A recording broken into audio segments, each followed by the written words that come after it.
You're listening to episode 117, Developing the Confidence to Be Yourself After Bullying, with Ngozi Kemjika.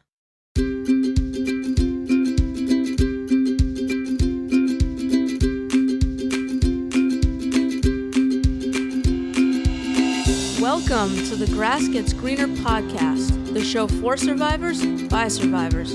I'm your host, Melissa Wilson, a bullying survivor and anti-bullying advocate. And each week you'll hear from a survivor who has overcome a traumatic experience to go on to not only survive, but thrive, so that you can too, starting now.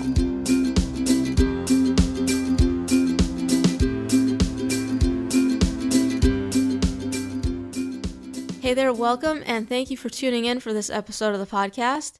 Today we're going to be joined by bullying survivor Ngozi Kemjika. I think you'll find Ngozi and her message to be really inspiring. I actually came across her story through a podcast episode she recorded for her own show, where she talked about her experience and how she's been able to find healing.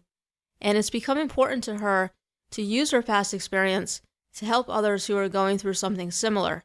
So we'll hear about Ngozi's bullying experience and the ways in which she was affected by it.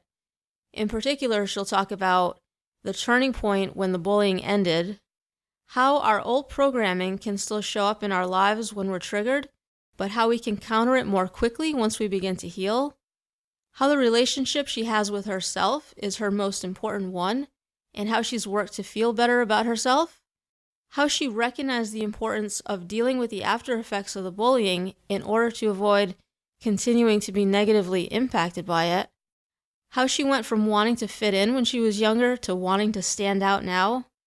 She'll talk about the things that she still struggles with and how her experience has shaped what she does today.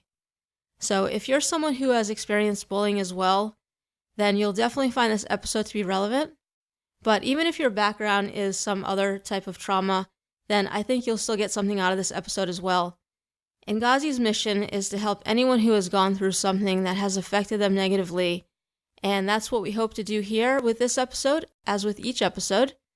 So without further ado, we'll go ahead and get into this one, and I'll bring Ngozi on.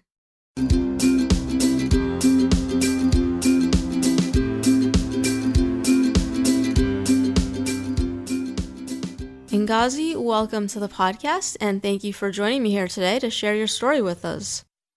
Thank you. Thank you for having me. Yeah, well, I'm excited to have you on here, and I know you have a lot of great things going on for you today, but that things haven't always been smooth sailing for you. When I came across your story, I knew I wanted to have you on the show because you were a victim of bullying growing up, and I know that it affected you in the ways that it affects a lot of us who have been bullied as well. And you talk about how you've had to learn to love yourself again in order to heal from it.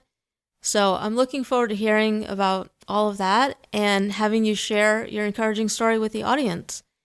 And Yay. yeah. And what I like to do, Ngozi, is have you start with your story so that we know where you're coming from, and then we'll go from there. How does that sound? Yeah, sounds good. Yeah. So, just kind of share with us what you'd like us to know about the bullying you experienced, and how old were you when it began? Yeah, so first of all, thank you for having me on the show, Melissa. So I started being bullied at the beginning of secondary school in the UK. That's like 11, 12. So I guess that's like beginning of high school in the US. Or maybe middle school. Middle school, okay. Mm-hmm. And that continued for about 2.5 years. So I was actually in a year that had about 250 people in that year. And in it, I was actually in one of the popular groups of girls. But they were extremely mean girls who headed the group. So although I was in a popular group, I was still bullied by the popular girls who were in the group. And it was more so mental torture than necessarily physical, although sometimes it was physical as well. They would call us names, call me and other people names that were in the group, sometimes physically assault us, and just do a lot of things that really messed my thought pattern up growing up. And in addition to that, I'm originally from the UK, as probably your listeners can hear. I was raised in a city called Liverpool, which is predominantly, it's mostly known for football, the Beatles, and also slavery. And slavery is not only a big part of Liverpool's history. You also sometimes still see that kind of racial discrimination still play a part in the city. And during the time that I grew up there, it wasn't cool to be dark skinned, which I am. It wasn't cool to be from an African background, which I am too. So I faced a lot of difficulty growing up in school and in my social life. Although my home upbringing was fantastic, I did not necessarily have a great school and social life. So I kind of struggled in that category with a lot of the guys as well in Liverpool. They sometimes would, again, call me a lot of hateful names. And not only just call me a lot of hateful names, there was a lot of examples of me liking a guy, for example, and just being made to feel lesser than because I wasn't deemed as somebody who was pretty or somebody who was good looking or somebody who was worthy because I was dark skinned. And it's a different story for a different day, but in Liverpool, there is also a kind of hidden caste system. So where the lighter you are, the better. So I didn't really feel like I fitted into any category in Liverpool. I didn't fit into the lighter or the biracial community. I didn't fit into necessarily the white community.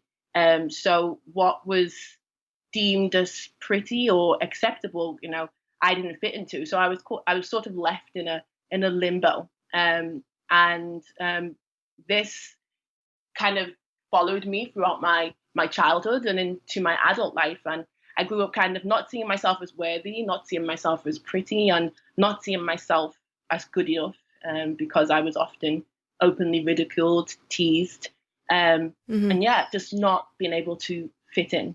So it wasn't an easy journey in school, but yeah, so that's my story. I have stories for days, but I don't bore your listeners. Yeah. And I want to dive into more of how you were affected, but before we do, I mean, just to kind of get back to that time of when you were going through all of that, and it sounds like you definitely, you went through a lot of stuff, and to be kind of, singled out because of your skin color and who you were and all that stuff. I mean, I can imagine how difficult that made things for you. And I know, like, I mean, for myself, I was bullied around the same age as you were.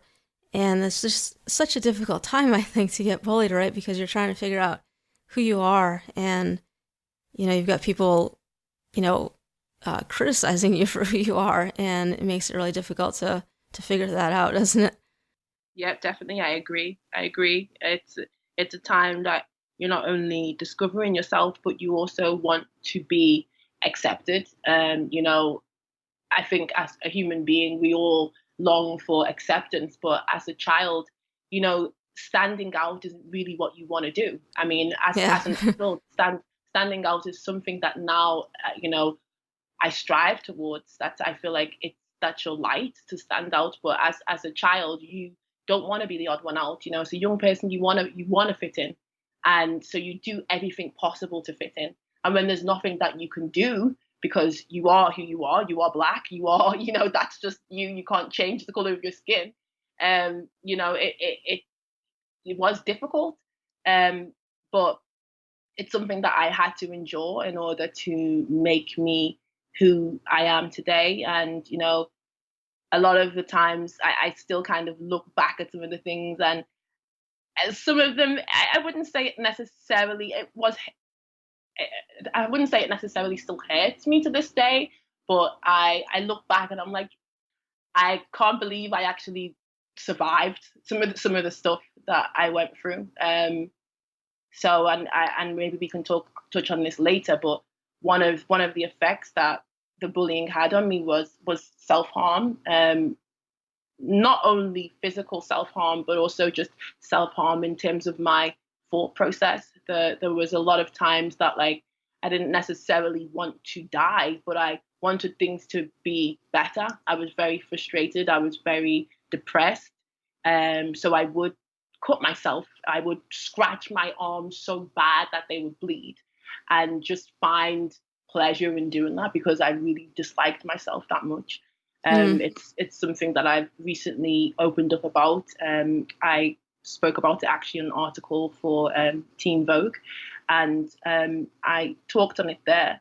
So yeah, I don't know whether you want to move the interview Yeah, about well, that. yeah, let's get back to that in just a sec, because I wanted to ask you if you had like any kind of, support during this time when you were, when you were a teenager and everything going through all this. Did you have anyone to turn to? I mean, I come from a big immediate family, so I didn't, as I said, I had a great home upbringing. My parents, particularly my mother, always taught me that no one is better than you.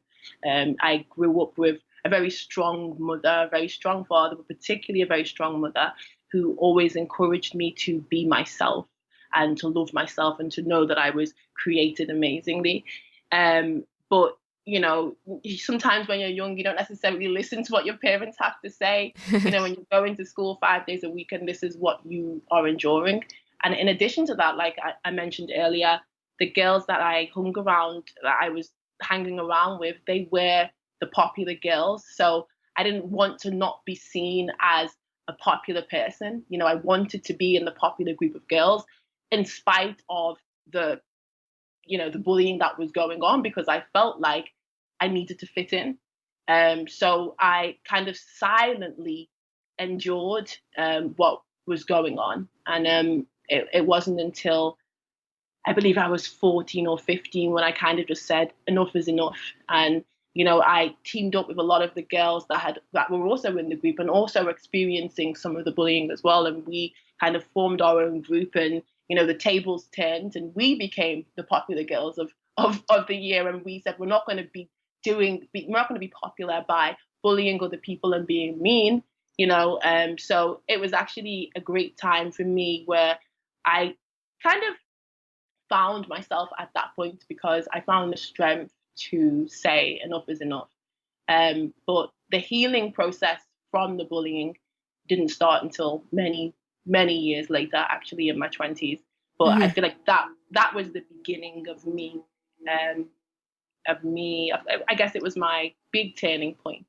Mm-hmm. Then, yeah.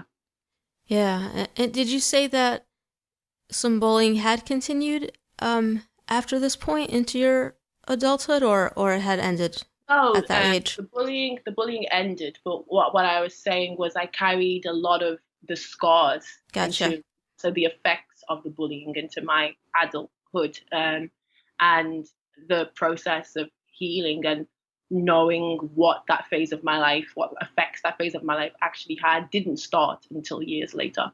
Mm-hmm. Yeah. So the bullying had ended, but that wasn't the end of it. Of course, you're still Yeah. deeply affected by this. So yeah, I mean, tell us more about that. I know you started to share some of that. When did you? So it's interesting because you said that you kind of became like one of the popular girls after the bullying had ended. Um, were you feeling pretty good about yourself at that time? I think so because you know you want to be popular in school. And I think knowing that I was liked for not being mean, just because knowing what I had gone through, that was great for me. Although being popular doesn't necessarily mean anything to me now, but at that age, yes, I was happy that I was popular and I didn't have to endure the things that I was enduring Yeah. before. so so that was great at the age of 14, 15. Hmm. I So actually, sorry, go on. yeah, no, I was gonna say. So when did that start to change? When did you start to, you get into the self harm behavior and start, feeling, really feeling the effects of what you had gone through? Well, I would say it was actually after the prime part of the bullying, to be honest. I actually left Liverpool at the age of 16 for the reasons that I had stated. My family moved out of Liverpool to London and the outskirts of London. So for those that don't know the UK too well, Liverpool is the north of England, and London is the south. I guess we could explain it like the south has more opportunities than the north. The north is a bit more very welcoming, so I guess has that kind of American southern hospitality feel. But there's more opportunities in the south, particularly London. So I moved there, and I was really low before I left to move to London. I just wanted to get out of the city so badly because I'd had so many bad memories, and just of not thinking I was good enough, of dealing with rejection, of dealing with like just all of these issues that I had dealt with. So although like the bullying had stopped, I still had a lot of the effects from the bullying, and that was when I started to kind of to self-harm, basically, because I just wanted to get out of the city so badly. I couldn't take it anymore. And so the self-harm started around 15, 16 years old. And it stopped physically around 16, but it continued mentally into my 20s. Mm. We can harm ourselves quite a bit mentally, can't we? Exactly. Yeah. And what other ways were you, being affected by what you had gone through during this time as well? Well, I think, do you mean, sorry, during my 20s or during? Yeah. Yeah. I mean, as you had, in terms of the self-harm? or in addition to the self-harm, what other things were you struggling with? Well, I really struggled with a fear of rejection, and I guess the issue of self-love. And I I think even to this day, it's definitely life is a learning process, and we're never going to stop learning until the day that we die. But still to this day, there are effects, even though I work very hard on learning to love myself. It's a daily journey, but there are moments that I will catch myself, sometimes still not thinking I'm good enough. And even though I can counter those thoughts now with positive thoughts or whatever, I still sometimes have that initial reaction. Or, say I may walk into a room and I don't know, maybe some guys are laughing in a corner. I may think it's at me because that's my immediate reaction, is to maybe feel like to feel like I'm going to be rejected, or to feel like I'm not worthy. But then I know that I am. So it's like the initial 5 seconds and then I'm back to being me. But that's something that I have battled with still. And I still do sometimes battle with. So I would definitely say in terms of the rejection, the self-harm mentally, that is something that I daily work on. And yeah. Yeah, I think a lot of times, that's what happens for a lot of people, where you find that you're triggered by things because it's like this, just this natural reaction that you have because it's something that was conditioned in you from so long ago.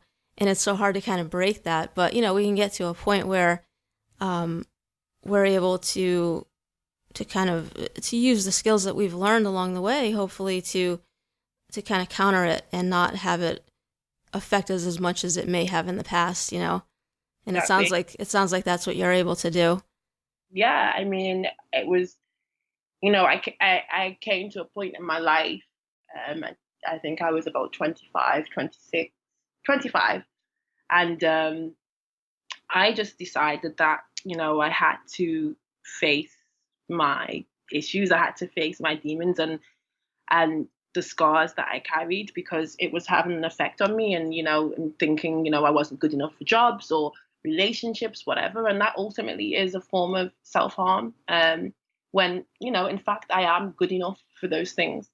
And in turn, because of the thoughts that I was internalizing, that was the energy that I was giving out. And that energy ultimately would attract the wrong energies into my life, because that's the energy that the power of your thoughts, the power of your thinking, and what you really believe about yourself really does play a part in your everyday life. And I've had to train myself. It's been a lot of hard work, and as I said, I will never stop doing it until the day I die. But I've had to train myself in order to think positive, in order to see myself in a way that is a positive light, in order to see myself in the way that God sees me. And faith has really played a big part in how I've transformed and how I'm still transforming. And it's been a challenge. It hasn't been easy. It's been a sometimes painful challenge. Growth is extremely painful, and although it hasn't been easy, it's also been a very empowering and liberating journey for me. And I've learned a lot about my character. I've learned a lot about what I can put up with. I've learned a lot about who I am, in a lot of my pain and in also my growth. So I think just reevaluating what I truly believed about myself and getting back to that root, because ultimately what others think about me is not my business. Mm-hmm. People are going to like me and people are not going to like me. But at the end of the day, the relationship that I have with myself is the most important relationship. The relationship that I have with myself is the relationship that matters the most, because as long as I like myself, I'll be fine. That's I'm all the that person. matters. Yeah, I mean, I'm the person that I have to live with and understand every day. So the relationship that I have with myself is the most important one, and I really believe that getting to know myself and getting to understand myself also unveiled my faith, and it also unveiled the God in me, and who I was created to be. And I've I kind of feel like if I was created by an all-loving God and I was created in the image of God, then how dare I not like who I am? So that has been the foundation for me, and the foundation of my growth, and how I've been able to take a negative situation and turn it into a positive for myself. And now, when were you always kind of aware that when you were struggling with things, that it was as a result of the bullying that you had gone through? Um, I know I sometimes it's hard to make that connection, right? I think I was always aware that the bullying had shaped me.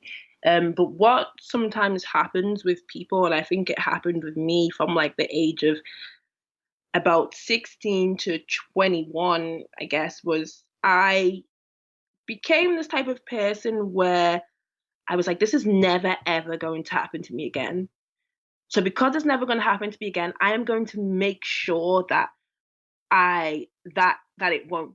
And sometimes I can come across as extremely confident, yes. Um, but even though it's viewed as extremely confident and I was carrying myself in a certain light and a certain way, I was still extremely beaten up inside. I still hadn't I still hadn't dealt with a lot of these issues. So I appeared as a very confident person. I appeared as someone that did really like themselves. I am still a model. I don't model as much as I used to in my younger years, but I was modeling, and that was almost like a way out for me, for to be seen as, oh, you're a model, oh, you're beautiful because you look like a model. That was like my way out, and that was like, I don't know, I guess it was like a shield for me from what I really felt about myself. So that was how I kind of dealt with it for like the first 5 or 6 years. Yeah, that's how I would say I dealt with it. And then Mm-hmm. in my mid 20s, I started seeing the link, from like the age of 25. I started seeing the link of what effects this really has had on me, and how important it was for me to start to deal with these effects, to start to deal with these issues. Because if I didn't, it was going to be problematic for me. Yeah, and that's the important thing right there, right? Is to recognize that this is having an impact on your life, and it's something that you have to address if you want things to change, if you want things to get better. Exactly, exactly.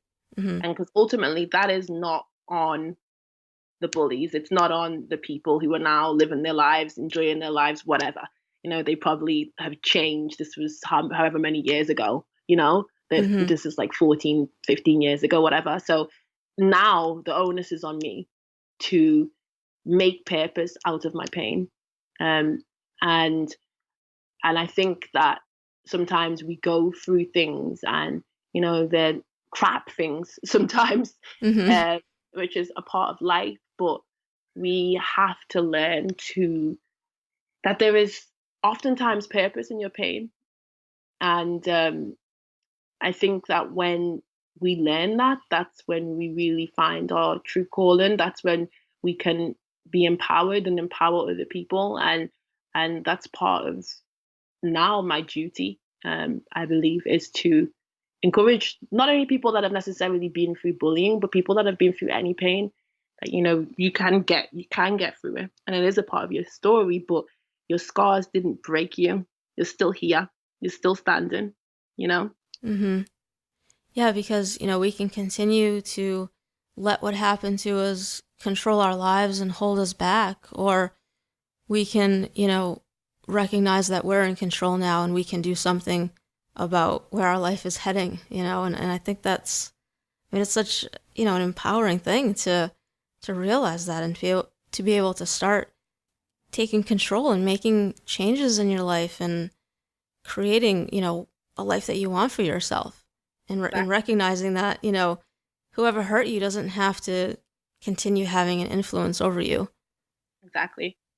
Yeah. Exactly. I think that there's only so much like anger you can carry as well. Mm, At some point you have to, like you said, you have to look within. It's not necessarily people or places, it's you, how you deal with the cards that you've been dealt. Um, I think that's definitely an important lesson that I've learned. mm-hmm. Yeah. You were talking earlier about how, you wanted to fit in when you were younger. You didn't want to stand out. You didn't want to be made fun of. But then as you get older, that actually kind of flips and, you want to stand out. Mhm. Um, when did that kind of shift for you? Um, I think when I started accepting myself, um, I realized that, and realized that I was good enough and realized that I am me and that's okay. It was all a process. But I think that when I truly started to discover who I was, I learned that I had to kind of change my mindset for my own sanity. And yeah, I think that was when, if I'm answering your question. Yeah, and are there any other things that, have helped you get to where you are today that we haven't covered yet? Any other things that have helped me to get to where I am? I think, I mean, I think that's it. I mean, obviously, there's many different experiences that I've encountered. But yeah, I think just definitely learning to stand in my truth, learning who I am, and being confident enough to be myself, being confident enough to know that I'm good enough. That really started the whole process, um, for me. Just being confident to know that I am on a journey of self discovery and I am going to enjoy myself and appreciate myself along the way. And I think that yeah, it's that's that's definitely been exhilarating and liberating for me. Um, and yeah, I mean, I'm by no means perfect. I'm always learning and I'm still learning. I'm still unlearning a lot of the things that I believed about myself because of what I went through. But knowing that I'm intrinsically and wonderfully made, and knowing that I am here on this world for a purpose and there's nobody else like me who can do me like I can, I that for me um, has helped to guide my way. Mm-hmm. Yeah, well, I mean, thank you for, sharing with us what has helped you because, it's important to look at that part, to hear about what has helped people get to where they are, because that's what we're trying to do, trying to help people heal and find their own ways. So I know that you've talked about how this is all just, it's a process, and there are things that you have to continue to work on. But how are you doing today overall, Ngozi? Yeah, I mean, I'm doing great. I'm doing great. As I said, I left the city of Liverpool. And my family moved to London a few years after I actually moved to New York. So I now live in New York, and I'm doing well. I am using my story and my experiences in my work, and again, I hope to empower other people. That's what I believe that my duty is, to empower and inspire other people. And yeah, I'm doing well. I'm doing That's good. awesome. That's great. And tell us what it is that you do today. Yeah, so I am a creative. I write. I have a particular focus on inspirational poetry. If you follow me on Instagram, you will see a lot of the writing that I do. I also write for various publications. I have a podcast channel called Rewired, um, which your listeners can go on and listen to if they have a moment to. I also co-run my own fashion accessories company called Z and Lua, and I model. But right now, I'm really focused on a passion project of mine, which is called Simply Ingo. Just like I was saying earlier, that learning to turn self-hate and self into self-love and appreciate yourself is a daily journey for me. So I decided to create Simply Ingo, which is a platform and a blog that I use to share content, which includes personal writing, visuals, podcasts, and more, by discussing topics on self-love, on motivational life lessons, in basically the hopes of helping other people on their journey of transformation. I'm working on expanding into various art projects and also hosting my first Simply Ingo event. So please stay tuned for that. For more information, you can just follow me on Instagram at simply_Ingo to see what I'm getting up to. All right. Yeah, and I'll have those links that you mentioned on your show notes page. But it Yeah. sounds like you definitely have a lot of exciting things going on. That's awesome. Yes, I do. I'm very excited. I'm very excited. Yeah. Um, I mean, did you ever think that, you kind of have all this stuff going on today back when you were, going through the Definitely not. bullying? Yeah. Definitely not. I mean, I I didn't. I always kind of was.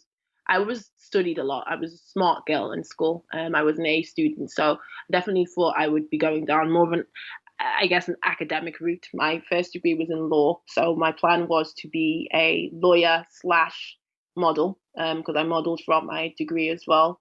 I then went on to do a diploma in international business. So I guess my own accessories company does make sense. But yeah, my experience has been very varied. But I've always been creative. I've always wrote. I've always, been done just being a creative girl.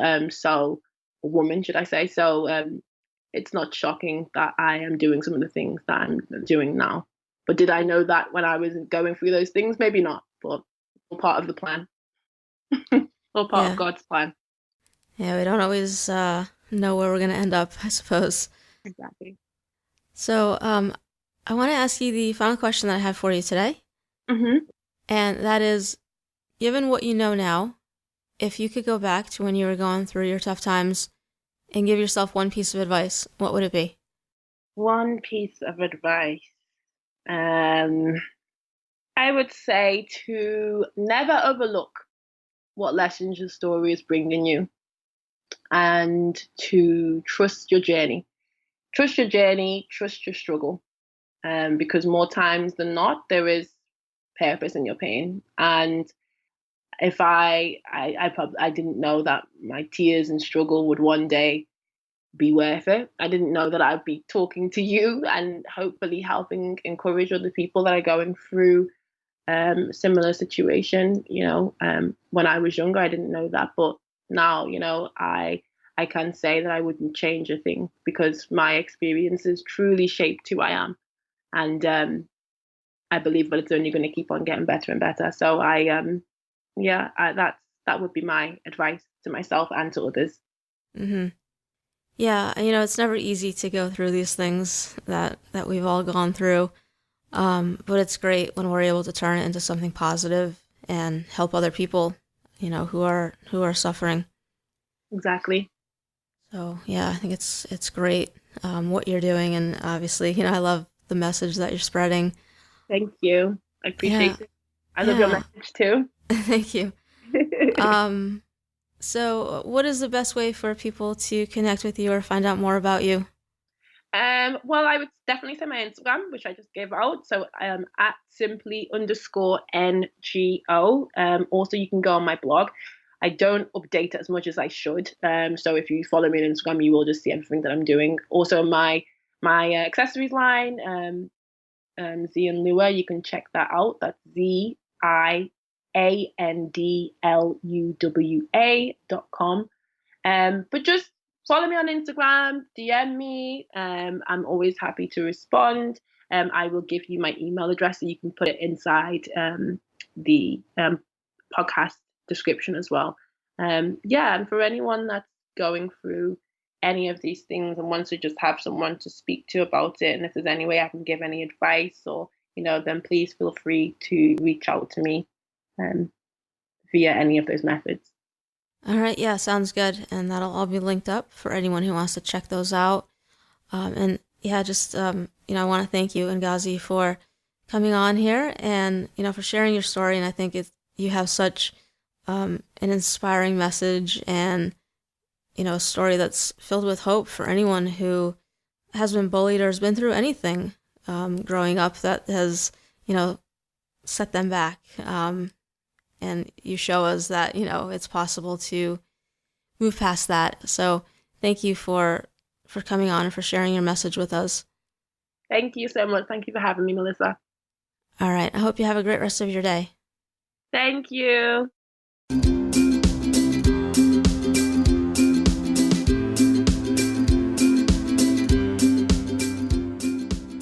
Thanks for listening to the show today. This has been the Grass Gets Greener podcast, episode 117. Go to thegrassgetsgreener.com/simplyngo, so that's simply and then the letters NGO, to find the links mentioned during this episode or to leave a comment.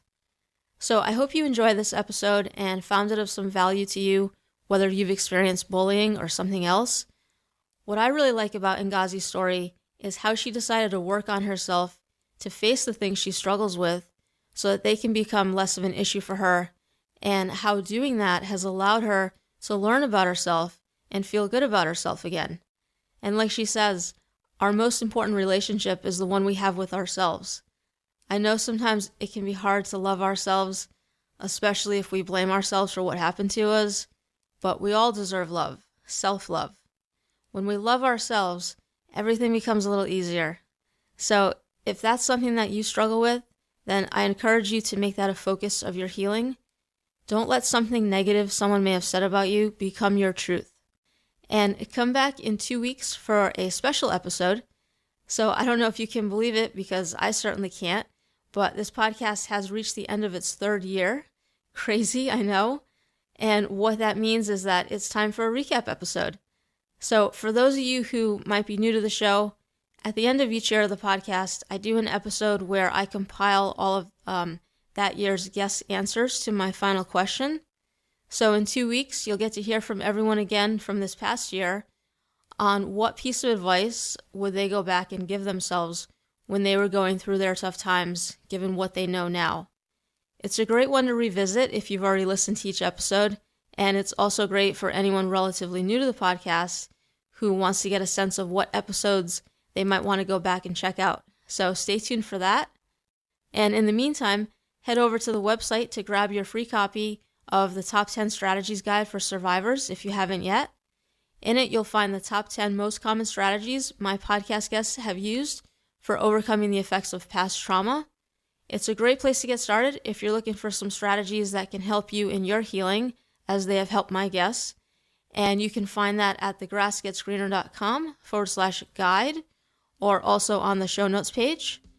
And lastly, don't forget to head over to iTunes or Stitcher to leave the show rating and review so that we can reach as many survivors as possible. And as always, have hope.